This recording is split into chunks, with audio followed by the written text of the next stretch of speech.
You probably hear all the time, this is what you need to do to take care of yourself as a caregiver. But your needs are not the same as those of other caregivers out there. And it's hard to know what to do for yourself in a difficult situation. So in this video, I want to walk you through how to figure out what the first step is for you to take care of yourself.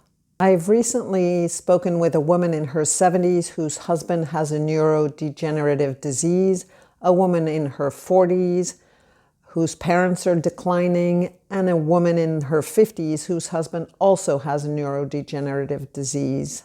The issues they face are very different, so let's explore some distinctions that might help you to identify your specific needs.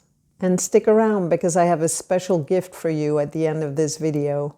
So the first distinction I want to make is whether it is your spouse who is declining or if it's someone else. And why don't you hit the like button if it is your spouse so I get a sense of how many of you are in this situation.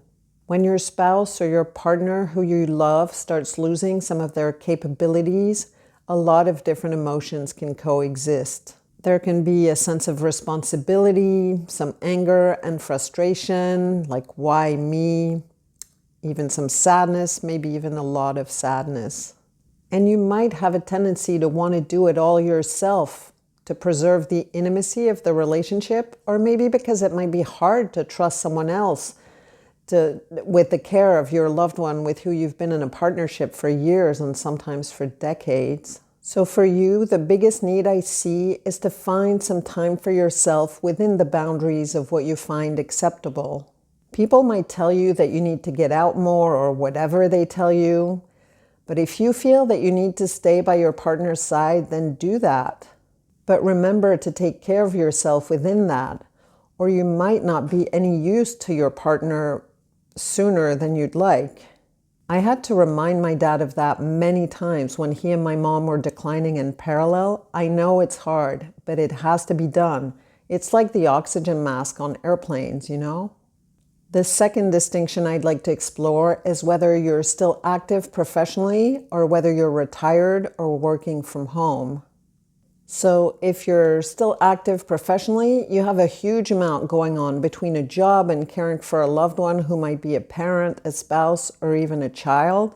But in all those cases, having a job to give to and a loved one to give to, there's a huge amount of pressure on your time. Can you let me know in the comments which group you belong to? So active professionally or retired or working from home? That way I can tailor my content to you some more. You might feel that you don't want the added burden of a declining loved one, that you'd prefer to distract yourself from that. This is a phase you may have to go through, but I have to tell you, it's fraught with denial. At some point, if any of the responsibility for that loved one falls on you, you're going to have to come to terms with that. And the gift I have for you at the end of this video might be helpful in that case. One of my clients is in that situation, and it's really treacherous to have a loved one at home who's not completely autonomous and to have to go to work. And yet it's important that you find some time for yourself in the middle of all that. Let that sink in for a minute. The third distinction to explore is whether your loved one can stay alone or not. If they cannot, then the first thing you need to do, however difficult it may be, is to find pockets of time when somebody else can be with your loved one. A lot of areas have some sort of respite care, and so the first step for you is really, I would recommend that you start looking into that.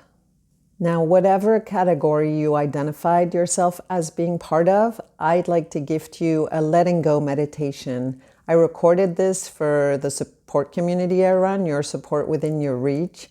And you can find it at the link that's on your screen right now, which is udokima.com/letting-go.